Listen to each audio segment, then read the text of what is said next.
right, good afternoon, everyone, and welcome. We are preparing for the meeting of NATO defense ministers, which will be held here tomorrow. And we will start this afternoon with a statement from the Secretary-General, followed by your questions. Thank you so much and welcome. Good afternoon. Tomorrow, indeed, NATO defense ministers will meet here at NATO headquarters as we prepare for the summit in Ankara, which is now less than 5 months from now. When leaders gather in Turkey in July, we will build on the historic decisions made at the summit in The Hague last year. It was there that allies agreed to ensure that NATO is a stronger, a fairer alliance, including by increasing defense spending to 5% of GDP by 2035 and substantially boosting our defense industry.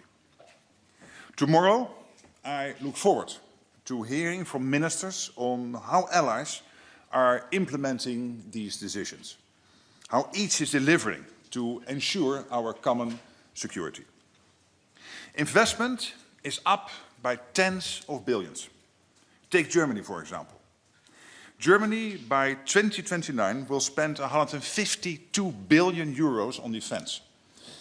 That is more than double what they were spending in 2021. So in 8 years, they will double their defense spending, going up to 152 billion euros. Just one example, of course a very big ally, but still one example from many. We will talk, of course, tomorrow about how allies are planning further increases to their defense spending, ensuring that there is a credible path to our common goal. As allies invest more, it is crucial that the capabilities we need are available to buy. So we are building our defense industrial base. We need to produce more. This means more air defense, more ammunition, and stronger supply chains across the alliance. We need to move faster, adopting new technologies, accelerating procurement, and ensuring our defense industry can deliver at speed and can deliver at scale. We need this on both sides of the Atlantic, and we need to work together across the Atlantic. And yes, we are seeing progress. We are also seeing progress when it comes to sharing responsibility for leadership in our NATO command structure. Just last week, allies agreed a new distribution of senior officer posts, with European allies taking on greater responsibility, including the newest NATO members. And this is good news. We are doing this together, redistributing roles in ways that make sense for all involved.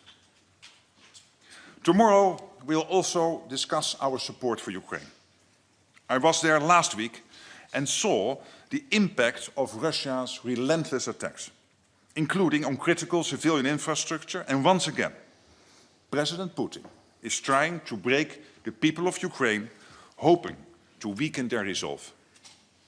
But Ukraine and the Ukrainian people have shown time and again that they will not be broken. Still, Ukraine cannot sustain this fight or secure the peace alone. And this is why allies have backed Ukraine with action, not just words, since the first day of Russia's full-scale invasion nearly 4 years ago. 99% of all military support to Ukraine has come from NATO allies and partners. And NATO continues to strengthen the coordination and the delivery of that support. Coordination through our command in Wiesbaden, training and lessons learned at our center in Bydgoszcz, political consultation in the NATO-Ukraine Council, and practical support through the Comprehensive Assistance Package. Our Pearl initiative continues to deliver vital US equipment for Ukraine, with funding provided by allies and partners. The support delivered through Pearl saves lives in Ukraine every single day. Tomorrow, NATO ministers will be joined by Ukraine's new defense minister, Mikhailo Fedorov, and we will discuss how allies can enhance their support and also how they can make it more effective. We will also be joined by the European Union. The European Union is an essential partner of NATO. Our cooperation, including on support for Ukraine, is crucial for our shared security. Throughout 2025, allies continued to strengthen deterrence and defense across the alliance, including through Baltic Sentry to enhance the protection of critical undersea infrastructure in the Baltic Sea, and Eastern Sentry, which reinforces vigilance along the eastern flank of the alliance. Which brings me to the Arctic. The Arctic and the High North are increasingly important for our collective security. NATO and allies have been sharpening our focus on the region. We regularly conduct exercises in the Arctic, ensuring that we are ready to fight and operate in all conditions. Finland and Sweden's membership greatly enhances NATO's posture in the region and our Arctic capabilities. Still, in the face of Russia's increased military activity and China's growing interest in the High North, it was crucial that we do more, which is why we have just 2 hours ago launched Arctic Sentry. Arctic Sentry leverages the strengths of the alliance by bringing together NATO and allied activities in the High North into one overarching operational approach to the region. Initially, it will bring together exercises like Denmark's Arctic Endurance and Norway's Cold Response, activities involving tens of thousands of personnel and the equipment they need to operate successfully in Arctic conditions, making clear our commitment to ensuring Arctic security and indeed the security of the whole alliance together. And we continue to synchronize these and other efforts under NATO. Will not only build our posture in the region alone, but we will also build a more cohesive picture of potential challenges in the Arctic so that any gaps can be quickly and effectively addressed. So, tomorrow's meeting is about making NATO stronger by delivering on our defense investment and defense industrial commitments, strengthening our deterrence and defense, and sustaining our support for Ukraine. Of course, I look very much forward to the discussions, and with that, for now, I'm ready to take your questions. Okay, let's start with Reuters, fourth row. Thank you. Secretary-General Andrew Gray from Reuters. Hello, good to see you. Hi. Can you tell us some more about Arctic Sentry? I mean, what you just mentioned there are a couple of exercises which are already being planned. So is this just a rebranding exercise of existing efforts? Or if not, what is new about it? What is really new about it is that for the first time now, we will bring everything we do in the Arctic together under one command. And by doing that, and we have seen the same in the Baltic region, we have seen the same when it comes to Eastern Sentry, we will not only be able to leverage what we are doing much more effectively and having a bigger impact, we will also be able to assess which gaps there are, which we have to fill, and of course we will fill them. But it will also bring into this whole equation the help of our Allied Command transformation. There's the latest technologies. We have seen this in the Baltic Sea when it comes to securing our critical undersea infrastructure, but also when it comes to Eastern Sentry, where not only the aim was to bring together in a much more effective and in a leveraging way what we are doing on the eastern flank, but also to make sure that we are better in countering the drones, but also becoming more effective in using the latest drone technologies ourselves, learning from Ukraine. This is what we will do, in a sense, bringing not the drone technology necessarily, but bringing together the latest technological insights from Admiral Pierre von Jay and his team from ACT Allied Command Transformation. So this is really big. This is a huge thing. It has never happened before. Under the command, of course, by our Supreme Allied Commander, delegated to Joint Force Command Norfolk. Okay, coming over here, fourth row, Wall Street Journal. Hello, thank you very much. Dan Michaels with the Wall Street Journal. Good to see you. Good to see you, thanks. About the defense ministers tomorrow. U.S. Defense Secretary Hegseth won't be coming. Instead, he's sending his deputy, Elbridge Colby. Colby has been quite outspoken on Europe needing to step up more on conventional deterrence, defense.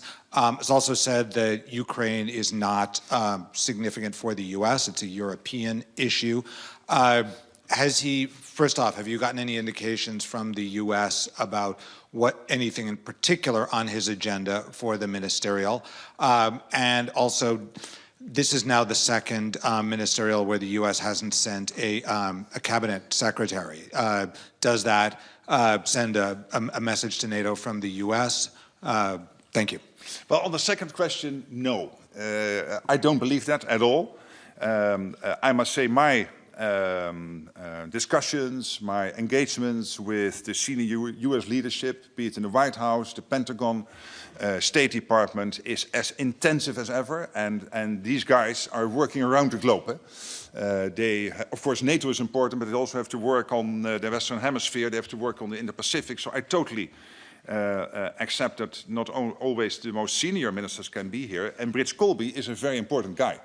He is the Under Secretary of War. He is very much responsible for policy. We've become close friends, good friends, over the last 18 months.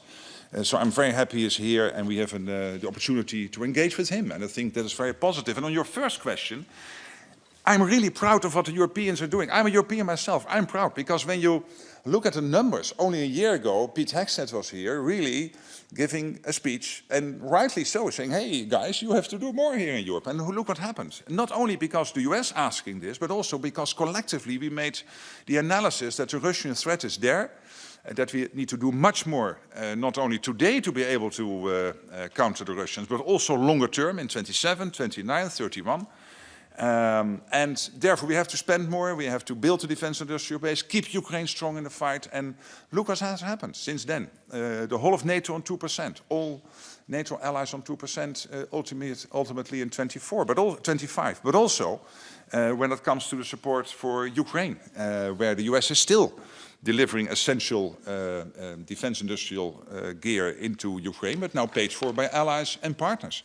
Look what's happening. The Germans are doing in Lithuania, building this up to a full brigade. Look at the flex to post, as I just mentioned, where Europe is now taking the command of let's say the commands which will really do the actual war fighting, where the US will still be heavily involved, of course, in the component command. So this is all evidence of, I think, Europe stepping up, and this is exactly what the US wanted. Europe becoming stronger in its own defense, but also still with a very strong US presence, both nuclear and conventional. Stay on this side of the room, just in front of him, this gentleman on the aisle. Daniel Tkiye, First Western and Channel 24. I would like to ask you about security guarantees for Ukraine. Based on your most recent interactions with US President Donald Trump, should Ukraine trust President Trump's promise on so-called Article 5-like guarantee? And if Russia violates future possible deal, do you believe that US would really be ready to fight Russia in Ukraine, commit any kind of air power troops on the ground? I think the great progress being made over the last 6 months has to do with the security guarantees. And there are 3 elements to that. One element, obviously, the first element, the most important element, is the Ukrainian armed forces. They will be the first line of defense for Ukraine post a peace deal or a long-term ceasefire. And let's pray that we get to that peace deal or long-term ceasefire as soon as possible. And then we have the coalition of the winning, led by the French and the Brits, who came together with many allies and partners, discussing how collectively we can support Ukraine post a peace deal / long-term ceasefire. And then in August last year, it was indeed, as you rightly say, the American president saying, we will get involved. And that has been detailed and worked through over the last 4 or 5 months. And we had a very successful meeting. I was myself participating in that meeting in Paris in December.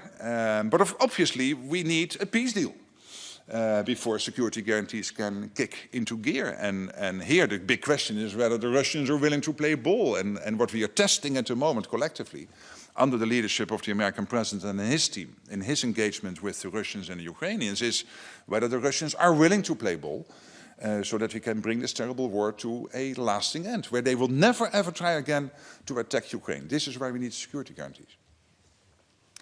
Here in the center, the woman with the red jacket. Thank you. Charlie Hancock, Moscow Hi. Times, hi, independent Russian news in exile in the Netherlands. Would you encourage European countries to reopen dialogue with Moscow on any level, as President Macron has said it could be useful for them to do so?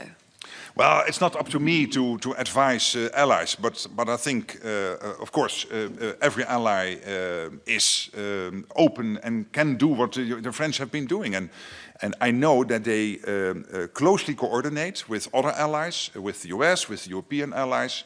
There's complete transparency of what they are doing. And I would encourage every initiative which will bring this terrible war faster to an end.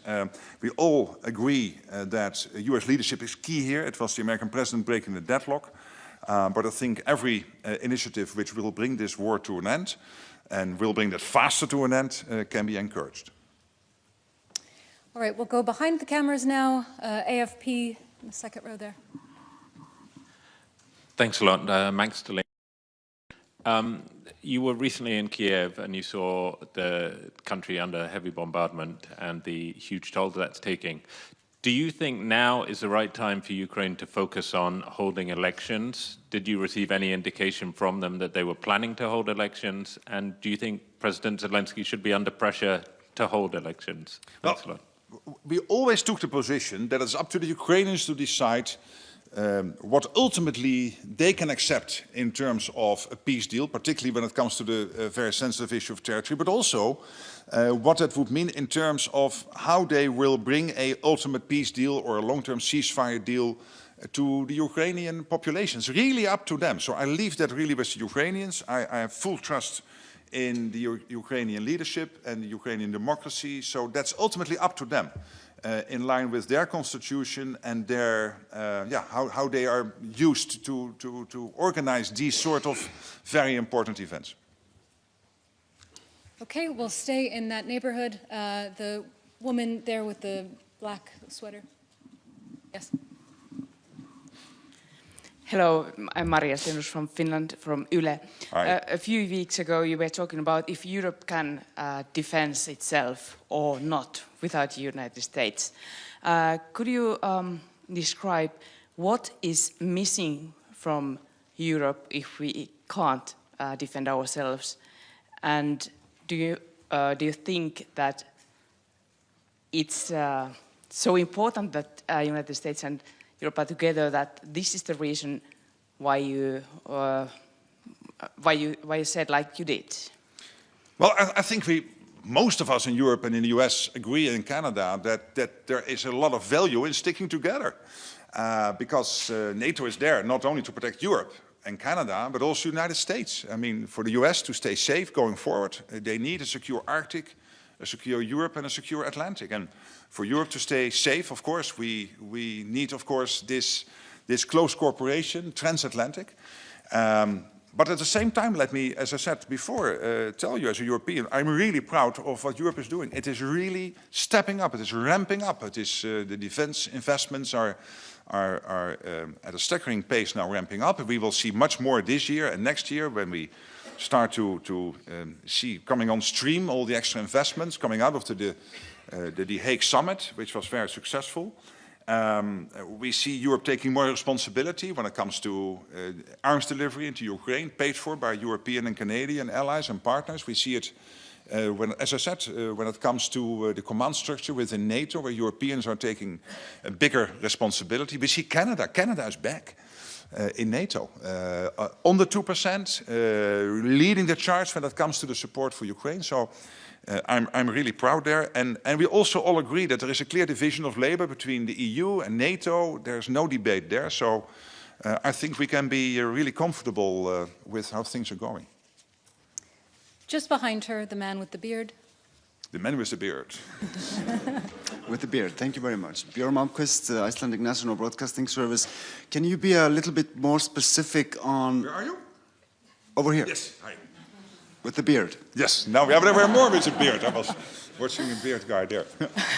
Let me start again. Björn Malmquist, Icelandic National Broadcasting Service. Can you be a little bit more specific on the Arctic Century, how that will take off in the coming weeks and months, and what role will countries such as Iceland and Norway, which are obviously closest to the area, play in this mission? Thank you. Yes, you will accept that I cannot tell you everything, because we do this because we have a clear sense that the Russians and the Chinese are becoming more and more active there. So this is also to make sure that this vital part of NATO territory is safe and secure. So that means that there is a limit to what I can share with you here. But I already mentioned Denmark's Arctic Endurance. I already mentioned Norway's cold response. Let me add that ACO, that's here in Mons, but also JFC Norfolk will collaborate, as I said, with ACT, Allied Command Transformation, and coordinate activities with NORAD,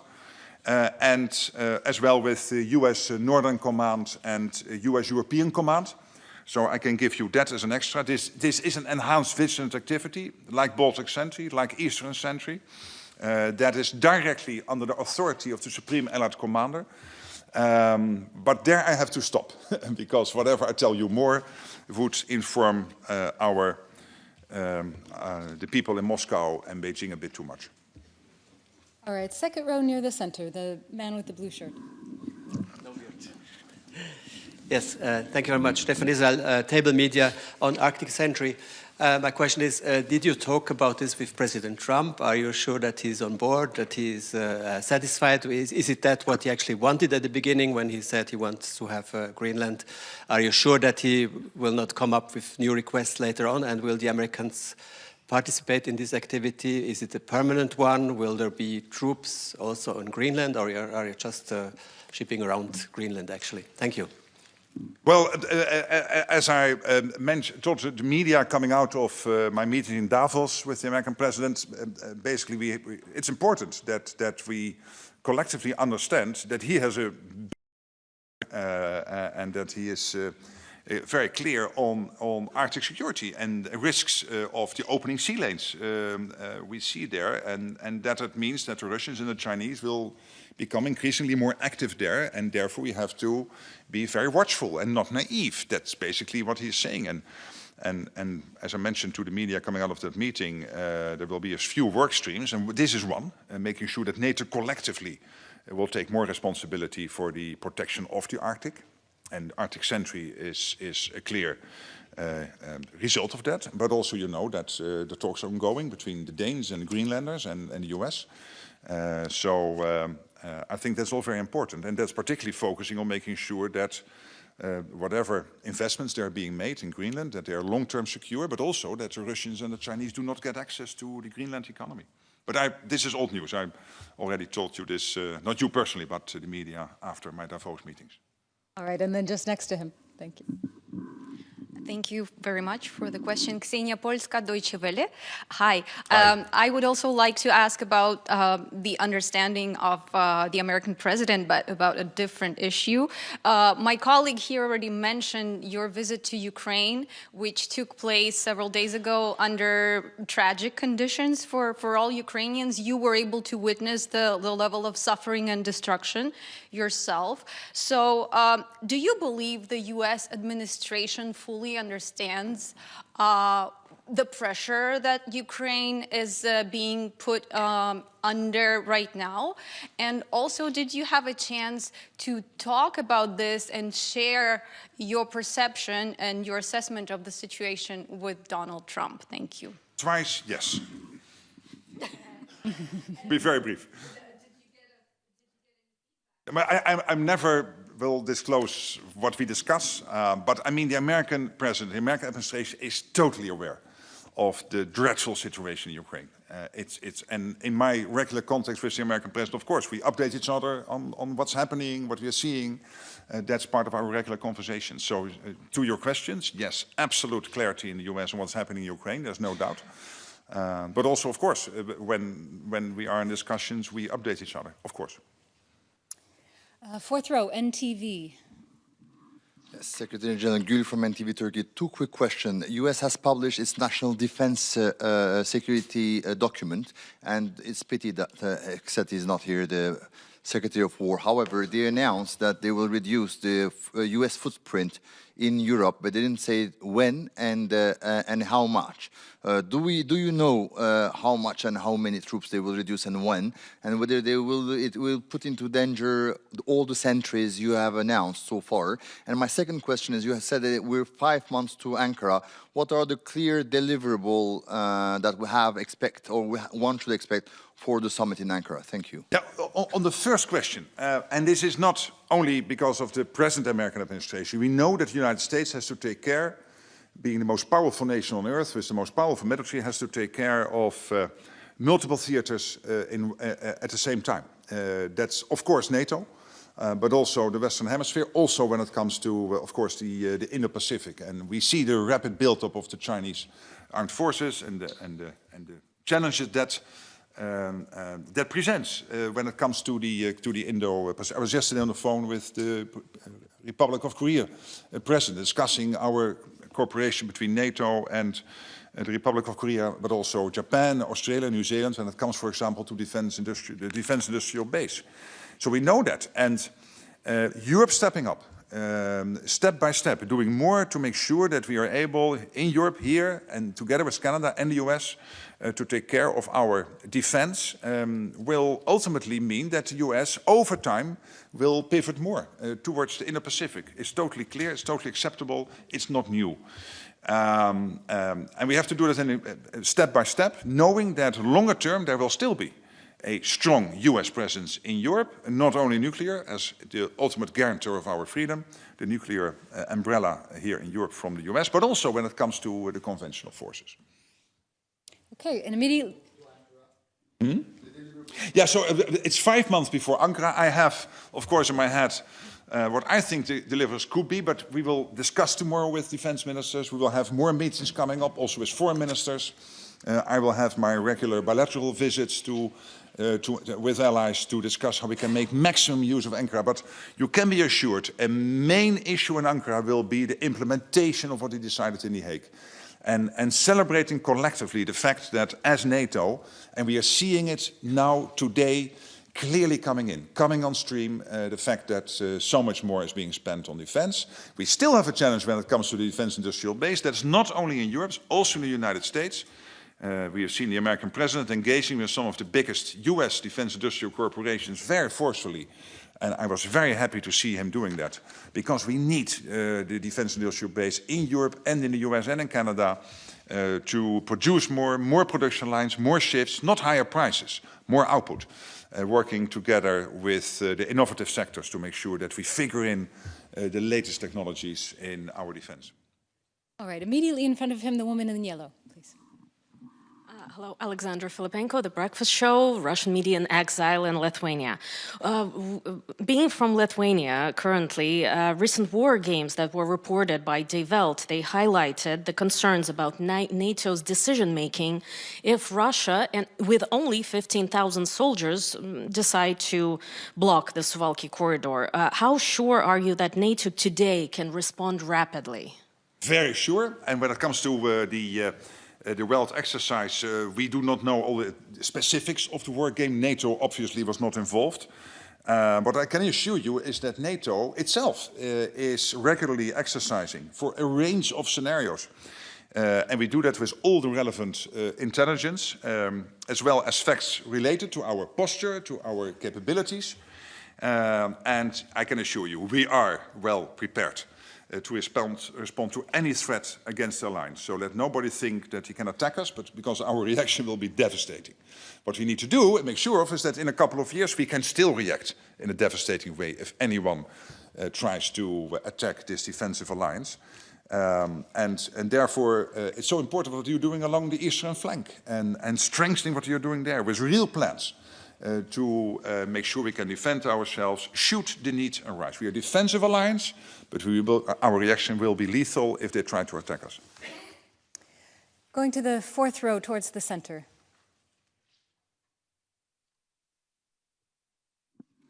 Thank you. Evgen Matushenko from Ukraine. Moscow has been repeatedly saying that security guarantees for Russia should be part of the peaceful settlement in Ukraine. How does NATO see these claims that security guarantees for the aggressive state should be part of the settlement? Or maybe NATO sees that as part of political blackmail on part of Russia? Thank you. Well, I stopped some time ago to react on every piece of information coming out of Lavrov/Russia.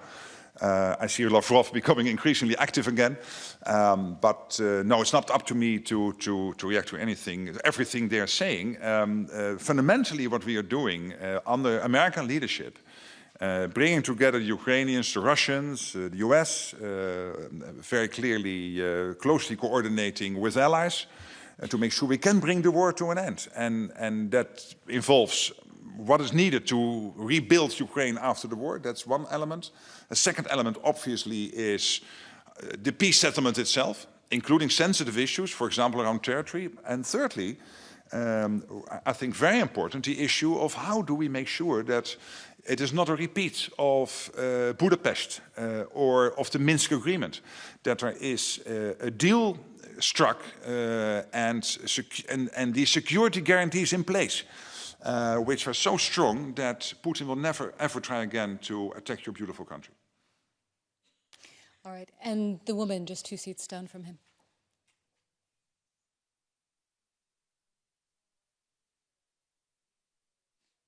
Hi. Thank you. My question to you, according to you, will the Arctic Century be enough to accommodate the worries that the American president has about the security in Greenland, or do you expect that more military assistance or other deals do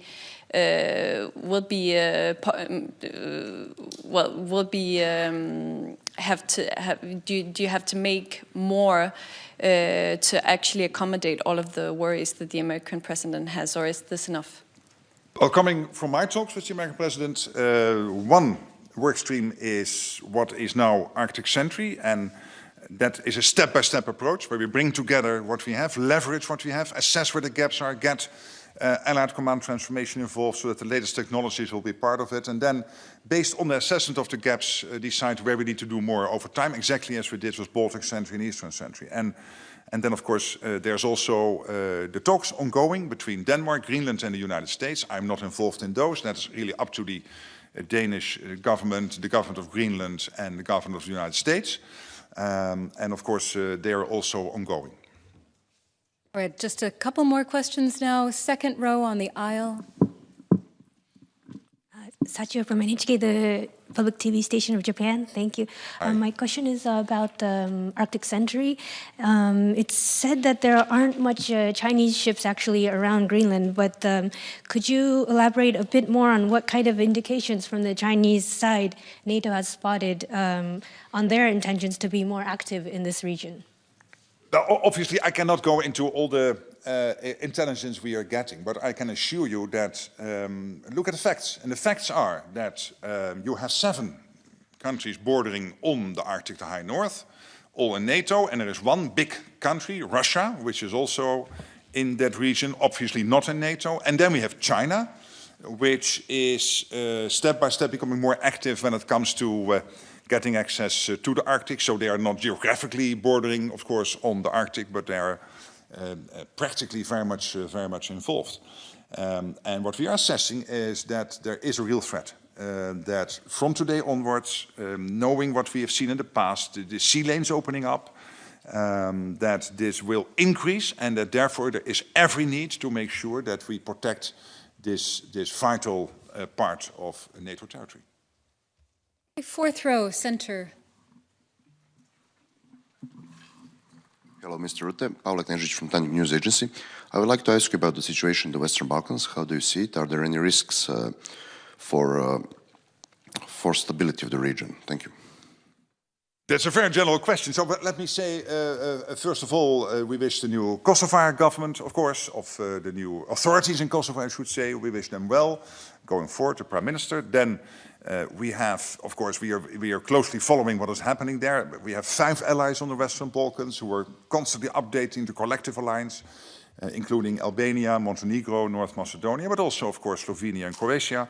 As I said before, we will never accept a security vacuum in Bosnia and Herzegovina, so we are closely following events over there. I myself, but also as an alliance, in close contact with the Serb president. We are still waiting for his accountability for what happened in 2023 in Banjka and the other events in 2023. So basically not a lot of new things to report, but making the point that we follow events closely and through KFOR and our other activities on the Western Balkans, of course in Bosnia and Herzegovina, but also of course in Kosovo, we are very much involved and follow things closely. Okay, final question for today. The woman just in front of him in the dark top. Thank you so much for giving me the floor. Zoriana Stepanenko, Radio Free Europe's Ukrainian Service, Secretary-General. Probably you heard yesterday HRVP Kaja Kallas said that she would propose a list of concessions that Europe should demand from Russia in terms of possible peace settlement. She also suggests to add to those list of concessions the limitation of Russian armed forces. We heard that limitation of Ukrainian armed forces is discussed, but speaking of limitation for Russian armed forces, do you find this idea in total feasible, and do you find it timely, given that Russia seems not be willing to negotiate seriously, as we hear from plenty of European leaders, and not only? Thank you. Yeah, obviously, Kaja Kallas and myself, we have different roles. So I need to chair the alliance and make sure that we do everything to protect allied territory, but also to be as helpful to Ukraine through what we are doing with the Command in Wiesbaden and all the other activities, and our joint initiative in Poland, where we capture all the lessons in JTAC, NATO and Ukraine together from the war. So making sure that we do the max there, making sure that when it comes to the weapons deliveries into Ukraine, where the NATO command is involved, the training, which is, of course, very much organized through the NATO command in Wiesbaden, that all happens. Following closely what's happening in the peace process, I can assure you, but my role is different in a sense from Kaja Kallas' role, that I don't feel at liberty to comment too much on the day-to-day, because I'm not always sure that from my position that's helpful. Her position is different, so I totally respect that. But of course, from my position, I think I should be a little bit careful here. All right, that's all we have time for today, but we hope to see you back tomorrow. Opportunities at the doorstep, and then back here tomorrow afternoon. Thank you so much. Have a great evening. Thank you so much.